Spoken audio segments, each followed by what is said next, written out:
Olá, amigos! Estamos de volta para mais um episódio da série O Livro dos Médiuns. No episódio anterior, nós terminamos o capítulo 1 da primeira parte. Primeiro capítulo da primeira parte. Há espíritos. Aliás, esses capítulos Kardec chama de noções preliminares. Esse segundo agora, nós vamos começar o segundo capítulo desse conjunto de 4 capítulos que compõem as noções preliminares do Livro dos Médiuns, em cima de um tema muito curioso, o maravilhoso e o sobrenatural.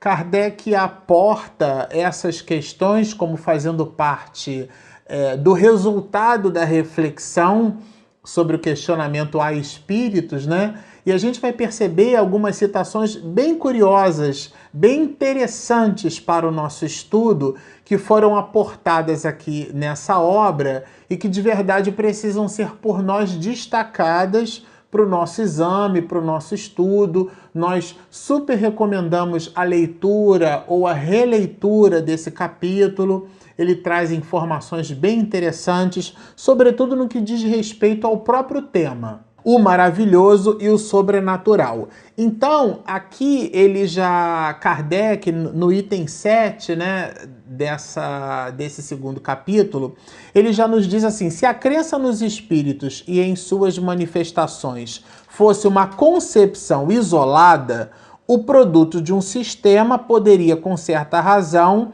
merecer a suspeita de ilusória. Isto é, a ideia de que os espíritos existem não é uma ideia isolada e circunscrita ao pensamento da codificação, da doutrina espírita. Ela sempre existiu, ela sempre pululou a humanidade. É importante até que se observe que no Velho Testamento a gente vai encontrar uma proibição na comunicação com os mortos, né? Moisés proibiu a comunicação com os mortos, sobretudo como ela era feita antigamente, na base de sortilégio e algumas outras questões. De verdade, ninguém proíbe aquilo que não existe. Então, mesmo quando se admite a ideia do espírito imundo, a ideia do demônio, você implicitamente está produzindo um raciocínio de que existe alguma coisa na erraticidade no plano espiritual, algo que sobrevive. Quando a gente fala, por exemplo, da alma que fica vagando, fica penando, né? Essa expressão que se usa, quer dizer, raciocinar por sobre essas questões é aportar a ideia de que a alma sobrevive, porque senão eu não acreditaria que ela fica penando. Mas aqui, Kardec nos coloca então um raciocínio de que se esse pensamento fosse um pensamento da doutrina espírita, esse pensamento seria um pensamento isolado. E ele nos diz, rasturamos aqui em amarelo, que nos digam então por que a encontramos tão vivaz em todos os povos, antigos e modernos, e nos livros santos de todas as religiões conhecidas. Isto é, o pensamento, que é o que a gente chama de espiritualismo, né? Espírita é aquele que acredita na reencarnação, né? Na multiplicidade de existências.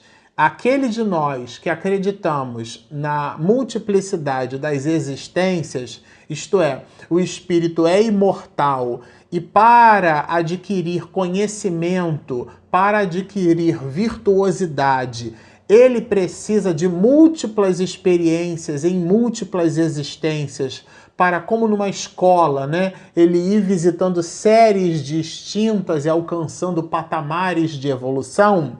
Se aqueles de nós que assim pensamos somos denominados espiritistas ou espíritas, aqueles outros de nós que acreditamos na sobrevivência da alma, considerando que essa energia, eu aqui nesse exato momento eu manifesto, né? Eu me manifesto, eu penso, eu falo, esse vídeo que está sendo gravado aqui pela minha esposa, Regina Mercadante.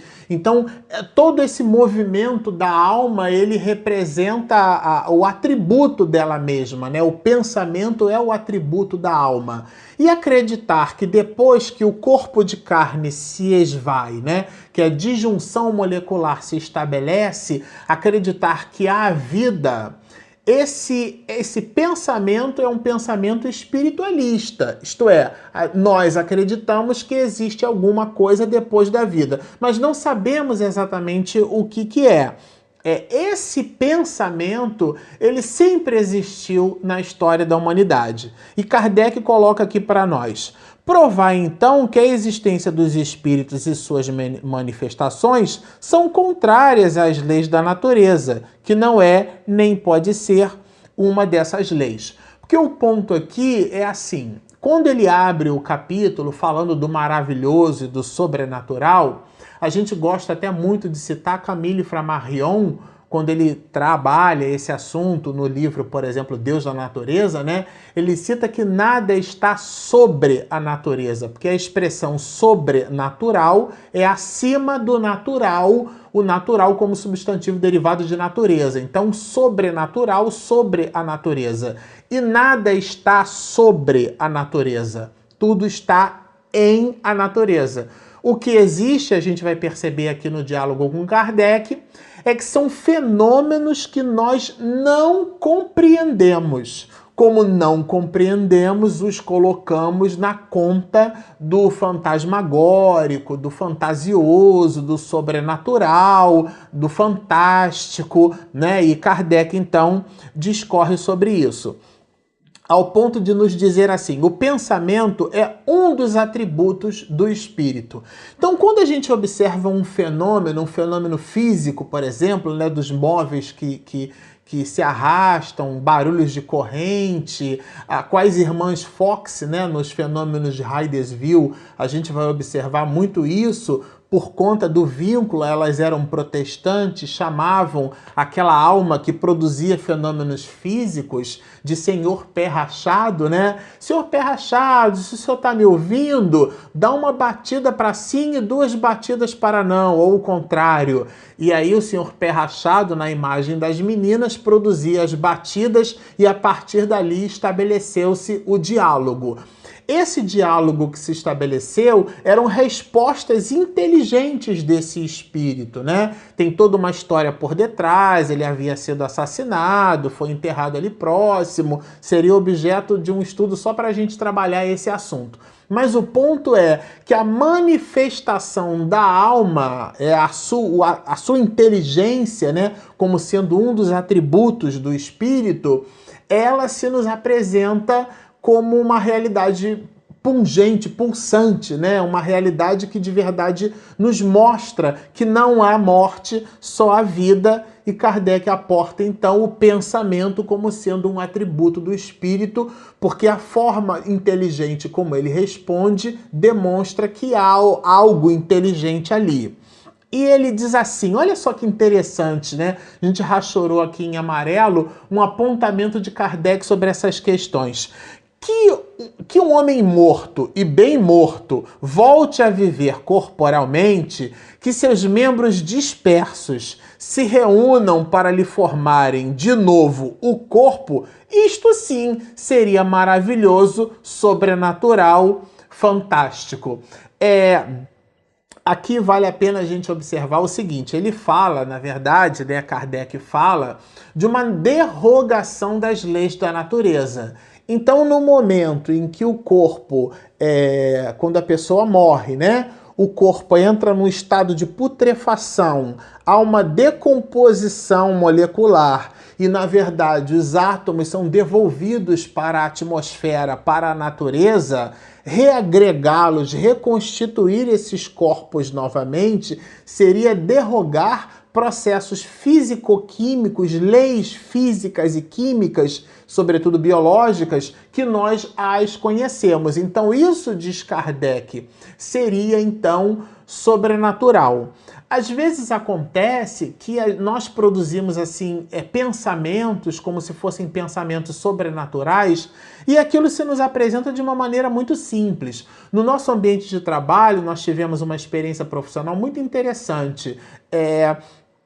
Às 18 horas, no horário da Ave Maria, um determinado servidor parava de funcionar.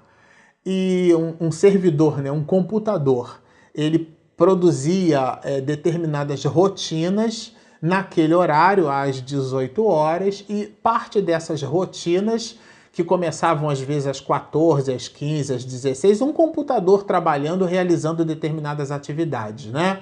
Que a gente chama de servidor, porque ele entrega serviços. Esse computador, às 18 horas, religiosamente às 18 horas, se é que dá para chamar isso de religioso, mas pontualmente às 18 ele parava de funcionar. E, bom, o que a gente percebeu é que na empresa onde trabalhávamos, né, entre um prédio e outro, existia um enlace por rádio. Quer dizer, no lugar de passar um cabo de computador ligando um prédio ao outro, né, que era uma distância muito grande, os computadores eles se falavam através de um enlace por rádio, né, sinal de rádio, numa frequência de 2,5 GHz. Acontecia que periodicamente naquele horário um navio passava ali e cortava o sinal do rádio. E esse sinal gerava uma interferência que comprometia o trabalho daquele servidor. Quer dizer, ficava todo mundo pensando, isso aí é na Ave Maria, né? É por conta da Ave Maria. E virou até objeto de brincadeira no trabalho. E de verdade existia ali um aporte, vamos dizer assim, científico, uma explicação científica para esse fato. Não tinha nada de sobrenatural. A Ave Maria não tem absolutamente nada a ver com o mau funcionamento entre servidores por conta de um enlace por rádio. Era de verdade um navio que passava ali e interrompia o sinal. Quer dizer, assim como existem essas questões, existem muitas outras que se nos apresentam e a gente coloca na conta do sobrenatural. E aquilo tem uma explicação. A gente precisa perseguir essa explicação. E aí Kardec, a gente rachorou aqui, ele diz assim, olha, haveria aí uma verdadeira derrogação da lei, isto é, a disjunção molecular e depois a reagregação do corpo do homem que morreu, né? Uma verdadeira derrogação da lei. O que somente por milagre Deus poderia praticar. Não existe, porém, coisa alguma de semelhante na doutrina espírita, isto é, o conhecimento que a doutrina espírita produz é aquele conhecimento que usa, inclusive, as outras ciências para explicar fenômenos espiritistas, para explicar determinados fenômenos, né? É Arthur Conan Doyle, que foi muito conhecido por nós, né? Por escrever um livro, né? A Nova Revelação, mas ele também escreveu a história do Espiritismo. É importante que se observe que ele era descrente. Ele, na verdade, participava dessas reuniões, das reuniões chamadas reuniões das mesas girantes, né? Porque os espíritos se manifestavam através de efeitos físicos. Ele participava para buscar charlatão, para buscar pessoas ditas médiuns que, na verdade, produziam engodo e enganavam as pessoas em cima de manifestações ditas manifestações mediúnicas. E tem vários fenômenos do músculo estalante, pessoas que conseguiam produzir com a musculatura determinados barulhos e movimentos que eram tidos na conta de espírito e que de espírito não tinha nada.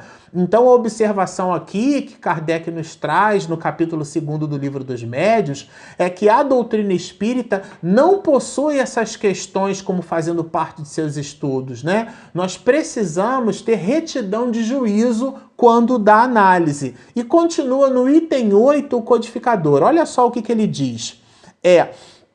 Não obstante, objetarão, admitis que um espírito pode suspender uma mesa ou mantê-la no espaço sem ponto de apoio. Não constitui isso uma derrogação da lei da gravidade? Sim, o ponto aqui, o raciocínio, né, que Kardec aporta nesse assunto, até o item 8, é assim. Ele produz uma linha de raciocínio nos dizendo que o fato de não conhecermos todas as leis da natureza não significa que o que conhecemos nos dá a condição, aquilo que conhecemos nos dê condição de aportar juízo de valor por sobre tudo. Né? Se nós observarmos na história da humanidade, antigamente nós acreditávamos que a Terra era o centro do universo, né? Era o chamado geocentrismo. Você não está vendo? Eu estou parado aqui, o Sol nasce ali e se põe lá. Então é a Terra que está parada e é o Sol que se movimenta. E esse raciocínio, por mais seja um raciocínio lógico, ele não é verdadeiro. A gente até estuda isso em álgebra das proposições, em tautologia, né? Se você vai encontrar no Velho Testamento, por exemplo, né? O profeta Isaías dizendo assim: todo homem é mentiroso. Mas se eu digo que Jesus foi homem, então por assimilação de proposições, Jesus também foi mentiroso. Então existe aí e Aristóteles, como pai da lógica, nos fez perceber esse assunto, que existem determinadas proposições que a gente estabelece como verdades científicas que na maioria das vezes aquilo ali representa uma casca de banana. A gente escorrega e cai.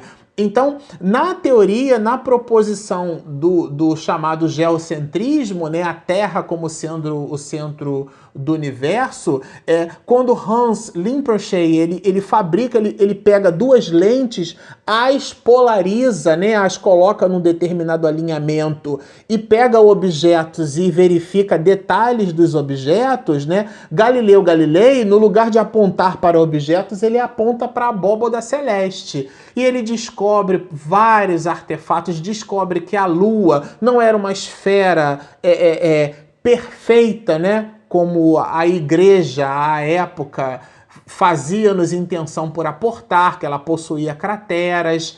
Ele, então, descobre as luas de Saturno, ele descobre as manchas solares, ele desvenda o universo para nós numa outra proposta. E dentro esse processo, né, de desvendar para nós o céu, ele, Galileu Galilei, descobre, hoje a gente sabe que a Terra tem para mais de 12 movimentos, mas na época ele identifica esse movimento de translado da Terra, esse movimento de translação, que a Terra, então, ela obedeceria a esse movimento. O Sol, e a gente sabe que o sistema solar, só a Terra, só o Sol, né, o nosso astro sozinho, tem mais de 90% da massa do próprio sistema. Então, ele numa lei que a gente conhece hoje, né, a lei de atração e repulsão gravitacional, matéria atrai matéria pela razão direta das massas e pela razão inversa do quadrado de suas distâncias. Quem aportou isso para nós foi Newton, mas foi Galileu Galilei quem, apontando esse binóculo, né, esse monóculo, duas lentes polarizadas, ele abre toda uma perspectiva para nós, inclusive contrariando o pensamento que existia naquela época, né? Um pensamento chamado de aristotélico-ptolomaico, porque Aristóteles e Ptolomeu acreditavam que a Terra era o centro do universo. Então aqui não. Aqui a doutrina espírita trabalha com uma análise profunda. Quando dissemos que o espiritismo é uma ciência, não é porque tem biologia, física e matemática. É porque Kardec se utilizou do método científico, inclusive instituído por Galileu Galilei, que é o método experimental. E diz ele assim, olha só que interessante: não constitui isso uma derrogação da lei da gravidade? Quer dizer, a ideia dos espíritos manipularem objetos. Hoje a gente sabe que esses objetos são manipulados através da doação de uma substância, que a gente vai estudar aqui no Livro dos Médiuns. Determinados médiums, né, são intermediários, eles doam essa substância, chama-se ectoplasma, e através dela os espíritos conseguem manipular objetos, o que nos parece que estariam sendo levitados. Como a gente não consegue a olho nu ver o ectoplasma, e a olho nu a gente não enxerga a bactéria, a olho nu a gente não enxerga o vírus, a olho nu a gente não enxerga as células do corpo humano, né? A olho nu a gente não vê muita coisa. Mas por um fato ou por outro, como não vemos o ectoplasma, a gente fica achando que aquele fenômeno é um fenômeno sobrenatural. E Kardec faz esse aporte nessa pergunta. Não seria isso a derrogação da lei da gravidade? Antes que houvesse experimentado a força ascensional de certos gases, quem diria que uma máquina pesada carregando muitos homens fosse capaz de vencer a força de atração? Aqui ele está falando das locomotivas, né? A nossa capacidade de, usando carvão, a gente então pressurizar um sistema, e esse processo de pressurização então gera uma energia mecânica que movimenta, traciona as rodas da locomotiva, levando o homem a léguas e léguas de distância, né? Um outro ponto que Kardec também cita, e era o que existia de recurso tecnológico à época, era a transmissão de um telegrama a mais de 500 léguas de distância, diz ele aqui para nós, né?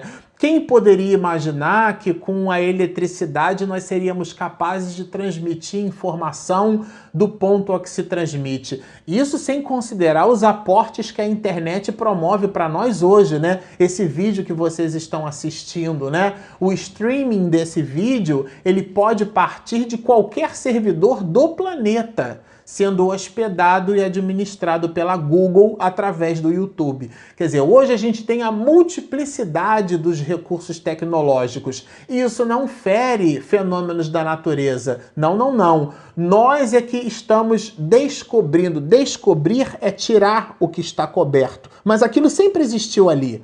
O que a gente faz é o fenômeno de descobrir. Desvendar é tirar a venda. Então, descobrir é tirar o que está coberto. O que o Espiritismo faz é produzir esse movimento de desvendar para nós esses fenômenos que sempre existiram na natureza. E nós colocamos aqui em rosa um outro aporte de Kardec muito importante para a nossa reflexão. Por que então com um fluido desconhecido não poderia, em dadas circunstâncias, ter a propriedade de contrabalançar o efeito da gravidade, como o hidrogênio contrabalança o peso do balão? Quer dizer, o fato da gente não conhecer um fenômeno não nos dá o direito de dizer que aquele fenômeno não existe. O que é importante nesse assunto é estudar o fenômeno. E diz ele aqui, olha, notemos de passagem que isto é uma comparação. Aqui, gente, é muito importante, olha, notemos de passagem que isto aqui é uma comparação, não uma assimilação. Ele faz proposições entre fatos para nos fazer pensar por sobre eles, e unicamente para mostrar por analogia que o fato não é fisicamente impossível. Então ele não está na reflexão trazendo um fato para que a gente aprecie o fato em si mesmo. Não, é uma analogia. E continua, ora, foi exatamente por quererem proceder por assimilação, quer dizer, tomar um fato como verdade em termos de comparação, que os sábios se transviaram na observação que fizeram dessas espécies de fenômenos. Isto é, muitos de nós, por desconhecimento, por ignorância mesmo, né, do verbo ignorar, desconhecer, colocamos fatos que estão na natureza como sendo fatos sobrenaturais. Aqui Kardec nos chama a atenção. E ele fala assim, olha, de qualquer modo, o fato aí está, e não há negação que possa fazer que ele não seja real. Porque negar, gente, não é provar. Eu conheço muitas pessoas, outro dia estávamos assistindo a um vídeo, né, de um companheiro espírita.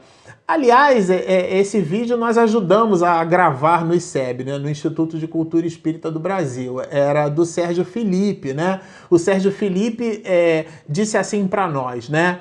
Eu já desisti dessa ideia de ter que ficar provando para as pessoas, né, para os outros, que os espíritos existem, que existe reencarnação. Não, não, não. Eles agora que me provem o contrário, porque eu não acredito, eu sei. É uma condição da alma.